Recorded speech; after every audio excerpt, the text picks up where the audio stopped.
Good evening, आप सभी का स्वागत है आपके अपने यूट्यूब चैनल विनिंग स्काई में। पिछली वीडियो में हमने बौद्ध धर्म से संबंधित महात्मा बुद्ध के जीवन की पूरी कहानी सुनी। देखिए, मैं बार बार कहता हूं कि इतिहास को हम रट कर याद नहीं कर सकते। इतिहास को मैं कहता हूं स्टोरी टेलिंग मेथड। आप स्टोरी टेलिंग मेथड से उसको जल्दी से जल्दी सीख सकते हो। जैसे हमारी दादी नानियाँ, हमारे दादा जो कहानियाँ सुनाते थे वो हमें अब तक याद है।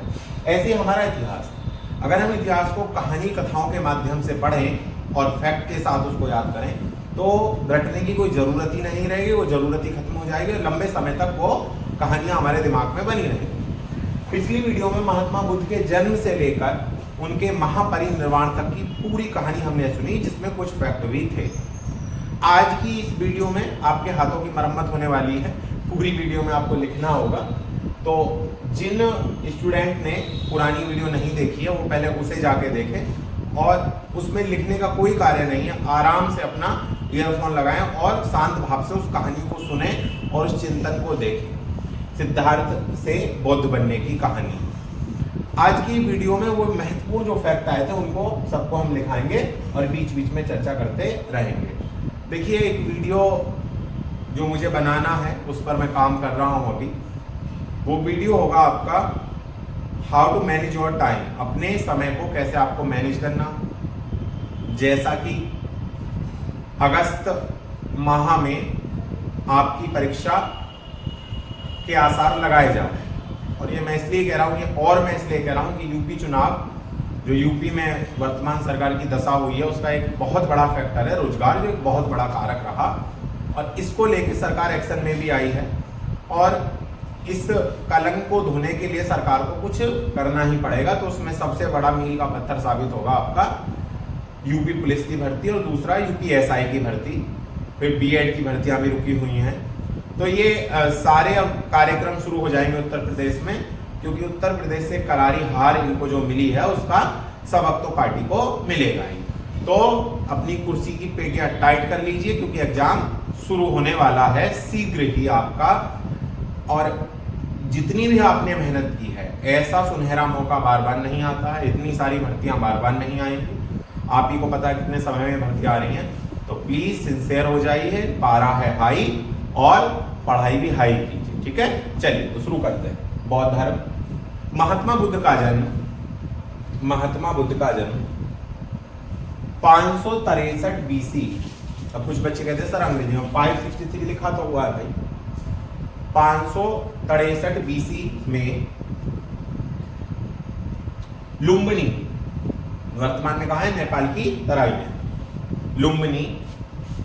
और अगर पूछे तो लुम्बिनी कहाँ है? कपिलवस्तु के निकट। लुम्बिनी कपिलवस्तु के निकट नेपाल की तराई में हुआ था। लुम्बिनी कपिलवस्तु के निकट नेपाल की तराई में हुआ था। इनके पिता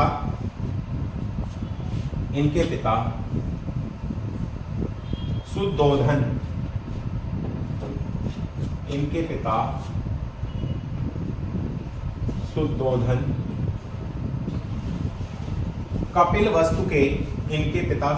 कपिलवस्तु के शाक्य गण के प्रमुख थे।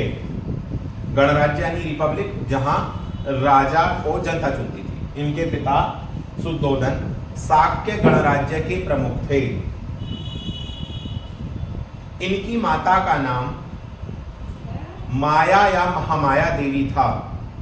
इनकी माता का नाम माया या महामाया देवी था। जैसा कि मैंने बताया कि महात्मा बुद्ध के जन्म के 7वें दिन इनकी माता का देहावसान हो गया। तो इनकी मौसी जो थी, उन्होंने इनका लालन पालन किया। इनकी जन्म के 7 दिन बाद इनकी माता का देहांत हो गया। इनके जन्म के 7 दिन बाद इनकी माता का देहांत हो गया।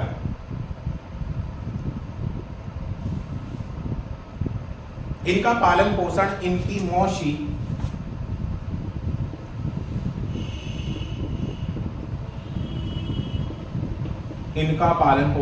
मौसी महाप्रजापति गौतमी ने किया।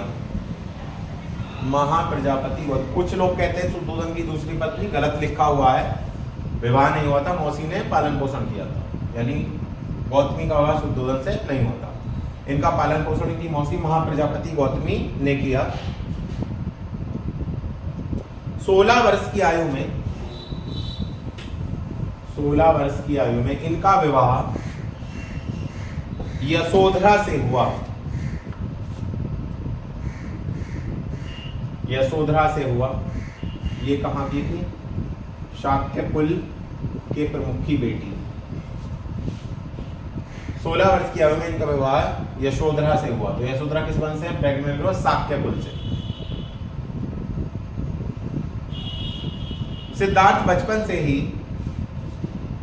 साल वृक्ष के नीचे, देखिए सुनिए, महात्मा बुद्ध को किस वृक्ष के नीचे ज्ञान प्राप्त हुआ? पीपल। महात्मा बुद्ध बचपन में किस वृक्ष के नीचे ध्यान मग्न रहते थे? बच्चे पीपल लगा, गलत, साल का पेड़ था उनके उद्यान में, उसके नीचे बैठे रहे। ये उस समय की बात है जब वो सिद्धार्थ हैं, अभी बुद्ध नहीं हुए हैं। बोधित्व की प्राप्ति पीपल वृक्ष के लिए महाबोधि या बोधि वृक्ष जिसे हम लोग कहते हैं, बिहार का राजकीय चिन्ह है बोधि वृक्ष। तो बाल्यकाल से ही ये साल वृक्ष के नीचे ध्यान मग्न रहते थे और ज्ञान की प्राप्ति हुई पीपल के पेड़ के नीचे। लिखिए इस लाइन को। ये प्रायः साल वृक्ष के नीचे ध्यान में बैठे रहते थे। ये प्रायः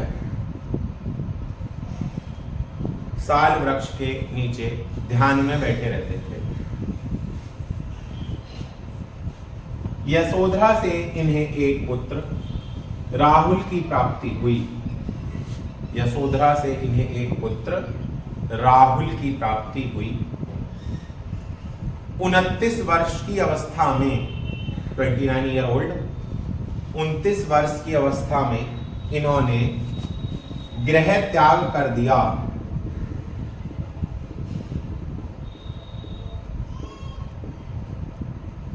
उनतीस वर्ष की अवस्था में इन्होंने गृह त्याग कर दिया।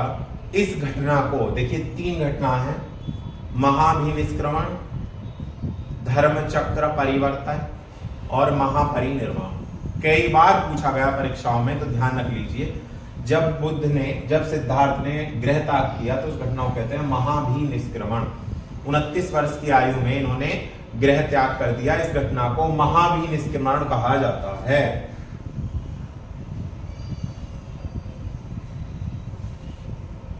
बुद्ध के घोड़े का नाम कंथक और इनके सारथी का नाम चन्ना या चाण था। तभी से गाना बना, चन्ना मेरे चन्ना मेरा, अच्छा चलता हूं दुआओं में याद रखना।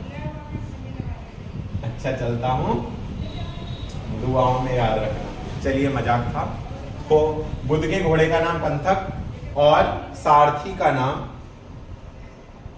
चन्ना या चाण था। अब बुद्ध ने गृह त्याग कर दिया। अब कैसे कैसे आगे की जर्नी है उसे लिखे। गृह त्याग के बाद बुद्ध सर्वप्रथम अनुपीय उद्यान में रुके। गृह त्याग के बाद बुद्ध सर्वप्रथम अनुपीय उद्यान में रुके। इसके बाद मगध की राजधानी राजगृह पहुंचे। वो जो कहानी थी बस वही फैक्ट के साथ लिखाई जा रही है। जिसने वो पहली वीडियो देखी उसको बिल्कुल समझ में आ रहा होगा, तो पहले पहली वीडियो जाकर देखे फिर इसे लिखे। उसके बाद मगध की राजधानी राजगृह पहुंचे, जहां इनकी मुलाकात, जहां वैशाली के निकट, कभी पूछ ले, वैसे इतना डीप पूछेगा नहीं, जहां वैशाली के निकट इनकी मुलाकात अलार कलाम से हुई। अलार कलाम से हुई। वैशाली के निकट इनकी मुलाकात अलार कलाम से हुई। अलार कलाम जो थे वो सांख्य दर्शन को मानते थे। षट दर्शन अभी पढ़ाई नहीं गई, आगे पढ़ाऊंगा। लेकिन यहां भी बात नहीं बनी, बुद्ध जो चाह रहे थे उसकी प्राप्ति नहीं हुई। इसके बाद बुद्ध उरुवेला, ये कंफ्यूज करने की चीज है। ऑप्शन में बोध गया नहीं देगा, ऑप्शन में देगा उरुवेला। इसके बाद बुद्ध उरुवेला बोध गया पहुंचे। इसके बाद बुद्ध उरुवेला बोध गया पहुंचे, जहां उन्होंने निरंजना नदी के तट पर, अभी खीर नहीं खाई है, जहां उन्होंने निरंजना नदी के तट पर तपस्या प्रारंभ की। जहां उन्होंने निरंजना नदी के तट पर तपस्या प्रारंभ की। उनके साथ 5 ब्राह्मणों ने भी, अगर ज्यादा तेज बोल रहा हूं तो थोड़ा इसकी स्पीड को स्लो करके लिख लेना। उनके, मेरे बच्चे तो लिख लेते हैं, आदत है उनको। उनके साथ 5 ब्राह्मणों ने भी तपस्या प्रारंभ की। देखिए, due to high temperature mobile heat होके वीडियो पॉज हो जाती है, तो आई वांट टू चेक कि वीडियो कंटिन्यू चल रही है या नहीं चल रही है। मैं ही अकेला कैमरामैन हूं और मैं ही अकेला फैकल्टी हूं, ठीक है। तो I want to check this, continue है वीडियो।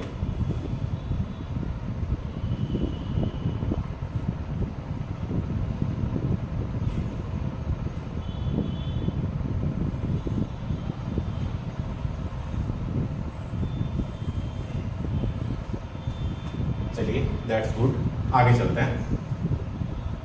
निरंजना नदी के तट पर तपस्या प्रारंभ की। अब क्या होगा, अब आएंगी सुजाता की एंट्री होगी। उरुवेला के सेनानी, उनके फादर सेनानी थे, की पुत्री सुजाता, उरुवेला के सेनानी की पुत्री सुजाता के द्वारा लाई गई भोजन सामग्री, ब्रैकेट में लिखिए खीर। उरुवेला के सेनानी की पुत्री सुजाता के द्वारा लाई गई खीर खा लेने के कारण, लाई गई खीर खा लेने के कारण, वो चावल को जीआई टैग मिला है जिसे बुद्धा चावल बोलते हैं। दोबारा सुनिए, जिस चावल की खीर बना के सुजाता लाई थी उसको जीआई टैग मिला है, यूपी का डिस्ट्रिक्ट है। कमेंट में आपको बताना है बुद्धा चावल या ब्लैक राइस जीआई टैग किस यूपी के डिस्ट्रिक्ट को मिला हुआ है, ये बताना है नीचे। देखिए, जब आप कमेंट करते हैं तो मेरी समझ में आ जाता है कि आप लोग वीडियो देख रहे हैं। बहुत सारे बच्चे कहे सर हम कमेंट नहीं करते तो वीडियो देखते हैं। मैंने कहा बेटा कमेंट करो, तभी तो मुझे पता चलेगा कि कौन जुड़ा हुआ है, कौन वीडियो देख रहा है, नहीं देख रहा है। स्टूडेंट बहुत सारे थे, बहुत सारी चीजें थी, बार बार मैं लोगों को समझा रहा हूँ लेकिन इनकी समझ में नहीं आ रहा है, लगे हुए हैं मैराथन बैच ये वो, और ईश्वर ना करे फिर बाद में दिक्कत होगी तो फिर कहेंगे कि सर ये हो गया।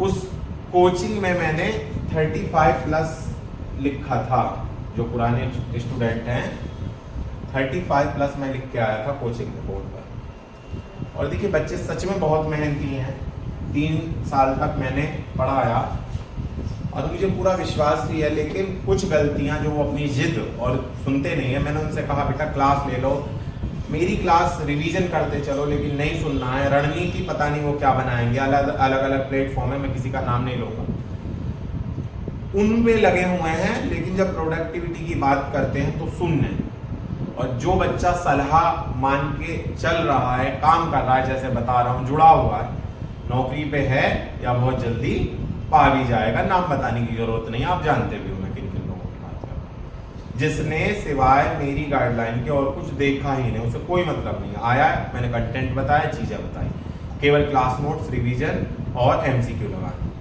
कोई ऑनलाइन प्लेटफॉर्म नहीं देखा उस बच्चे। तो बेटा अभी समय है, जाग जाओ और इधर उधर को छोड़ के एक अपना टाइम टेबल जो मैं बताऊंगा, खैर उस पर तो वीडियो बनाऊंगा, उसके अनुसार चलिए। आपने बहुत मेहनत की है पिछले 3 वर्षों में, सफलता निश्चित मिलेगी। चलिए बच्चा, सुजाता के द्वारा लाई गई खीर को खा लेने के कारण वे 5 सन्यासी बुद्ध का साथ छोड़कर चले गए।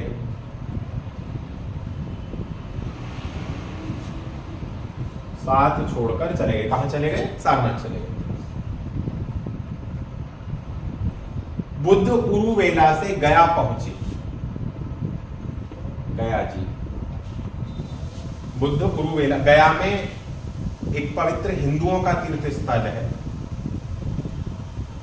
और वहां पे एक टेम्पल है, उसका नाम आपको बताना है। गया में कौन सी नदी में पिंडदान किया जाता है और वहां पर एक मंदिर है जिसमें किसी देवता के पैरों का चिन्ह बना हुआ है, वो आपको बताना है। अगर मैंने देवता का नाम बता दिया तो फिर तो मंदिर का भी नाम उसी पर है। उस मंदिर के नाम के अंत में लगा हुआ पद, पद मतलब पैर, तो वो किसी देवता के चरण चिन्ह है वहां पर, बुद्ध के नहीं है, हिंदू देवता। कुरुवेला से बुद्ध गया पहुंचे, जहां एक पीपल के वृक्ष के नीचे समाधि लगाई। जहां एक पीपल के वृक्ष के नीचे समाधि लगाई। 8वें दिन उन्हें वैशाख पूर्णिमा, इस पूर्णिमा का बहुत महत्व है, उनका जन्म, उन्हें महाबोधि ज्ञान की प्राप्ति, उनका महापरिनिर्वाण इसी दिन को, उन्हें वैशाख पूर्णिमा के दिन ज्ञान अर्थात बोधि, ज्ञान अर्थात बोधि की प्राप्ति हुई। ज्ञान अर्थात बोधि की प्राप्ति हुई, जिसके बाद ये बुद्ध कहलाए। बोध, स्वयं का बोध प्राप्त कर लेना, बोध मतलब ज्ञान, मैं कौन हूं इस बात को जान लेना। बोधि की प्राप्ति हुई, जिसके बाद ये बुद्ध कहलाए। बुद्ध का एक नाम साक्य मुनि भी मिलता है। साक्य मुनि का अर्थ है सत्य है ज्ञान, जिसका अर्थ है जिसकी नॉलेज ट्रुथ है, ट्रू है, वो कौन है? साक्य मुनि। अब यहां से तपस्सुक और भल्लुक दो बंजारों को अपना सेवक बनाएंगे, सेवक नॉट शिष्य, यहां क्लियर कर देता हूं। बुद्ध ने सबसे पहले किसे अपना सेवक बनाया? तपस्सुक और भल्लुक। भल्लुक या भल्लुक, बुद्ध ने दो बंजारों तपस्सुक और भल्लुक, भल्लुक भल्लिक भल्लूक कोई भी नाम आता है, तपस्सुक और भल्लुक को अपना शिष्य बनाया। और अब देखिए फिर से आ गया, और ऋषि पत्तनम, मृगदाव या Sarnath, out of syllabus question है, कुछ आउट ऑफ सिलेबस नहीं, आपके पढ़ने में कमी। बुद्ध ने अपना पहला उपदेश कहां दिया? ऑप्शन में सारनाथ है नहीं, ऑप्शन गलत है। बेटा ये भी देखो कि सारनाथ के दो पुराने नाम है, ऋषि पत्तनम और मृगदाव, वो नहीं देगा सारनाथ ऑप्शन में, आप ढूंढते रह जाओगे सारनाथ। ये चीजें आपको वही शिक्षक बता सकता है जिसने कॉन्सेप्ट पर अच्छे से काम किया है, नहीं तो लूसेंट वगैरह में सारनाथ लिख के निकल जा रहे हैं। और भी बहुत सारे प्रकाशन है जो किताबें छाप देते हैं। इवन एक प्रकार, एक बहुत बड़ी संस्थान है, मैं आज अलंकार के कुछ क्वेश्चन देख रहा था, तो उसमें दृष्टांत अलंकार सही दे रखा था और विभावना अलंकार उसका उदाहरण था। काम करेंगे हम व्याकरण में काम, और जाना माना प्रतिष्ठित संस्थान है, उसकी साइट पे मैं प्रूफ दे सकता हूं आपको, उसकी साइट पे लिखा हुआ है जो एमसीक्यू के क्वेश्चन हैं, अलंकार एवं विभावना, मुझे तो पता है, मैंने डीपली पढ़े हैं, तो मैंने वो क्रॉस चेक कर लिया। जिस बच्चे को पता नहीं हो तो लगा के निकल जाएगा। तो बेटा ट्रस्ट बहुत जरूरी है, आप क्या सोर्स ऑफ मटेरियल ले रहे हो, अब क्या किसका नाम है, चलिए छोड़िए, आपको भी बता। और ऋषि पत्तनम, मृगदाव या सारनाथ पहुंचे, तीनों नाम लिखिए। तपस्सुक और भल्लुक को अपना शिष्य नहीं सेवक बनाया, और ऋषि पत्तनम, मृगदाव और सारनाथ पहुंचे, जहां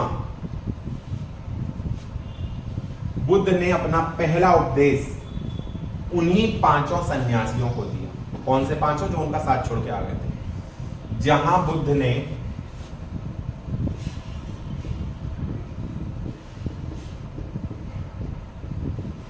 अपना पहला उपदेश उन्हीं पांचों सन्यासियों को दिया। और ये घटना क्या कह रहा है? धर्म के चक्र का परिवर्तन हो गया।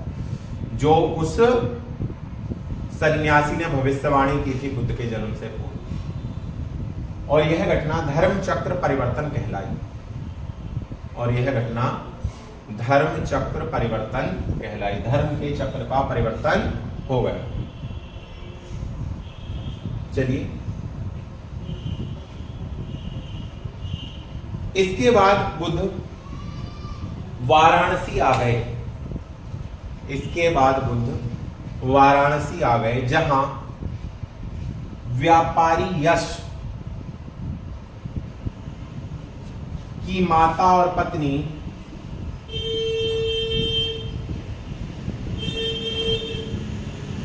जहां उपासिकाएं, जहां व्यापारी यश की माता और पत्नी बुद्ध की पहली उपासिकाएं बनी। दोबारा सुन लो, यहां भी पॉज कर ढंग से सुनो। बौद्ध धर्म में प्रशिक्षित शिक्षित होने वाली पहली महिला है भिक्षुणी महाप्रजापति गौतमी। उपासिकाएं का मतलब जो फॉलो कर रही है बुद्ध को, जो मान रहे हैं, जिन्होंने गृह त्याग नहीं किया। यश व्यापारी की माता और पत्नी। उरुवेला से बुद्ध राजगृह पहुंचे। राजगृह में कौन सा आसन है? बिंबिसार। जहां बिंबिसार ने इनका स्वागत किया।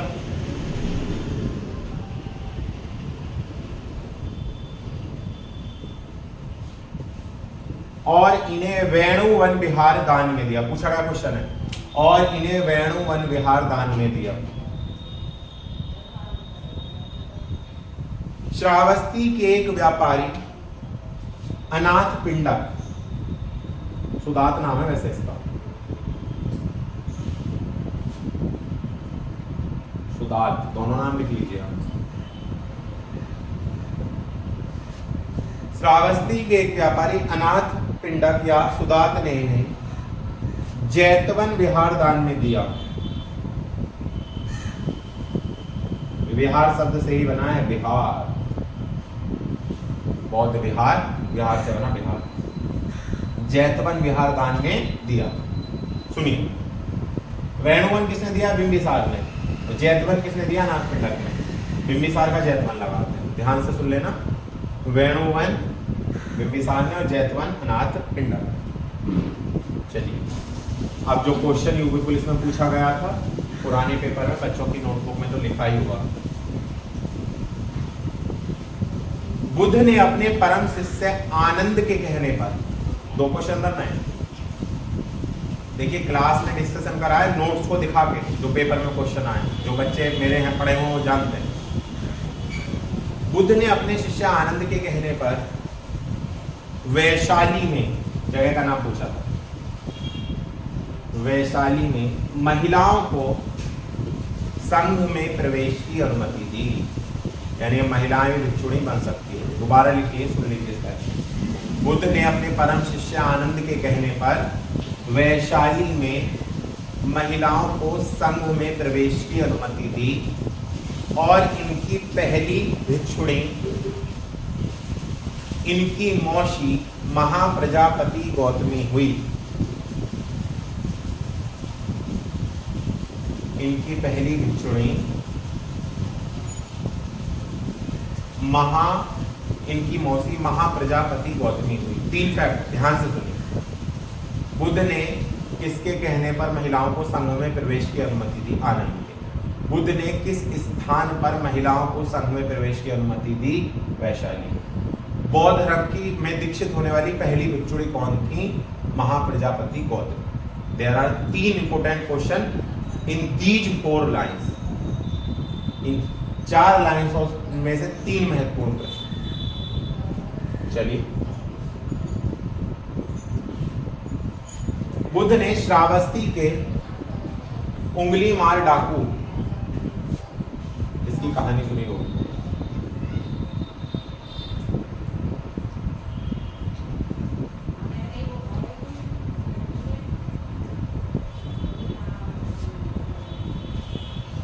बुद्ध ने श्रावस्ती के उंगलीमार डाकू को अपना शिष्य बनाया।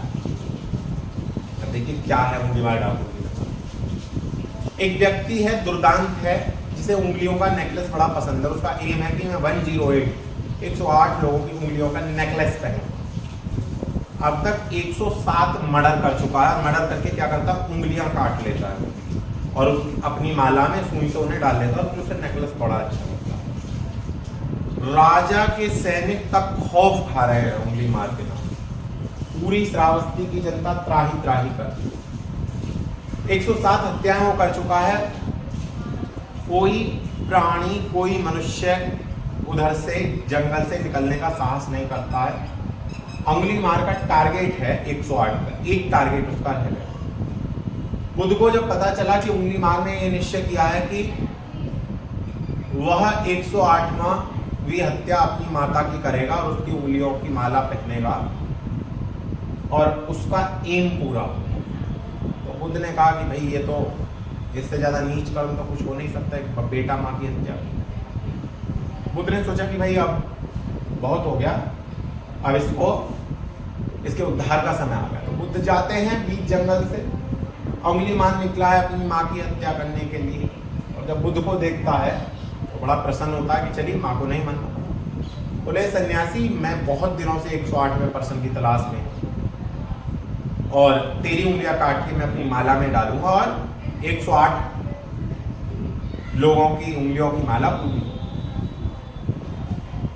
बड़ी तलवार लेके बुद्ध की ओर झपटा। बुद्ध ने कहा रुको, मैं भाग थोड़ी ना रहा, सन्यासी हूं, तुम इतने दुर्दांत अपराधी हो, भागूंगा तो भी पकड़ दो, बैठो, मैं कहीं नहीं जा रहा हूँ, मेरे साथ ना सैनिक है, देखो अकेला है। उंगलीवार को समझ में आया कि कह तो ठीक ही रहा है भाई, भाग थोड़ी ना डर रहा है, ना भाग रहा है, ना चीख रहा है, ना चल रहा है, बैठिए। बुद्ध बैठे हैं, उंगलीमार सामने, दोनों का आई कांटेक्ट हुआ, और वो ज्ञान, वो शांति की आभा बुद्ध ने जो उंगलीमार को प्रदान की, उंगलीमार ने माला उतारी, बुद्ध के चरणों में रख दी और कहा, हे तथागत, मैं आपकी शरण में हूं, मेरा उद्धार कीजिए। बुद्ध ने भिक्षुक बनाया, सरचित। उंगलीमार अब नगर में भिक्षावृत्ति के लिए गया। देखिएगा सीन, देखिए, जिसने 107 हत्याएं की, लोग द्वार नहीं खोल रहे हैं डर की वजह। देखा है कसाय वस्त्र पहन के, सिर पर जिसके बाल नहीं है और हाथ में भिक्षा पात्र लेके नगर में घूम रहा है उंगलीमार। लोगों ने पत्थर बरसा कर उसके सर से खून बह रहा है, लेकिन उंगलीमार प्रतिवाद नहीं कर रहा। जिस व्यक्ति ने 107 हत्याएं की, लोग पत्थर मार के उसे मार दे रहे हैं, लेकिन वो प्रतिवाद नहीं कर रहा। ये है शांति की ताकत, बौद्ध धर्म की ताकत। आज तो क्या कहिएगा, बुद्ध के नाम पे क्या क्या क्या हो रहा है आप जानते हैं, तो टीका टिप्पणी क्या ही कर।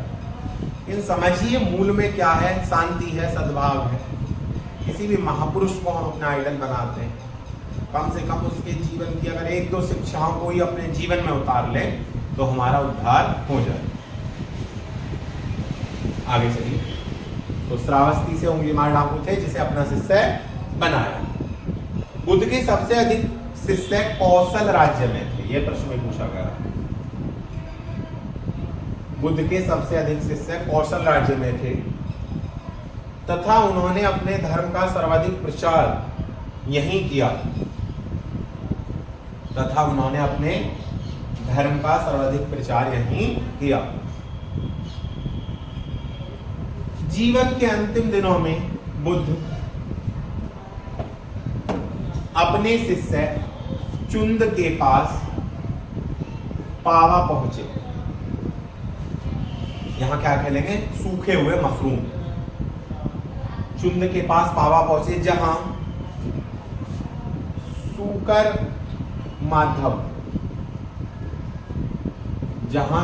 माधव भोजन खा लेने के कारण बुद्ध बीमार हो गए।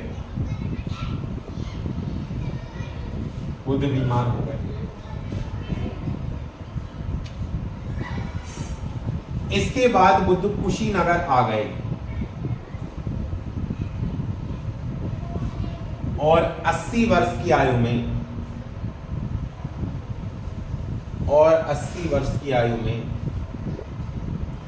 कुशीनगर में बुद्ध ने शरीर त्याग किया और 80 वर्ष की आयु में कुशीनगर में बुद्ध ने लेटे हुए बुद्ध की प्रतिमा बनाई है, शरीर त्याग किया तथा यह घटना महापरिनिर्वाण कहलाई।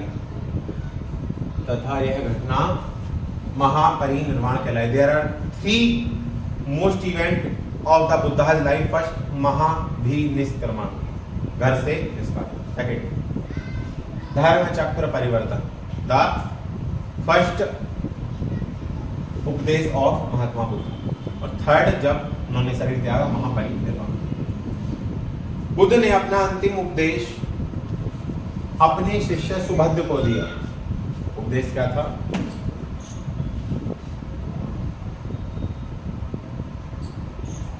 बुद्ध ने अपना अंतिम उपदेश से अपने शिष्य सुभद्र को दिया। उपदेश में कहा, जीवन संसार की सभी संघातिक वस्तुओं का नाश होना तय है, अपनी मुक्ति के लिए प्रयत्न करो।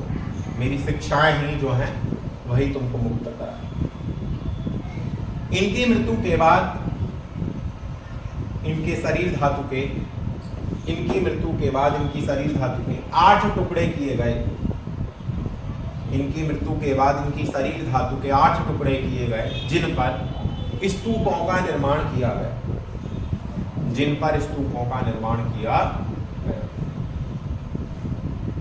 चलिए, ये वीडियो हुई है आपकी जो उस दिन कहानी बताई थी उसका रिटिन पार्ट। इसके बाद बौद्ध धर्म की शिक्षा, बौद्ध धर्म में कितनी संगति हुई, मीटिंग्स ऑफ द बोधिस, जिन्हें संगति बोलते हैं, उन मीटिंग्स की अध्यक्षता किसने की, कहाँ वो मीटिंग्स हुई, उनसे क्वेश्चन बनते हैं और उन मीटिंग्स में क्या क्या हुआ।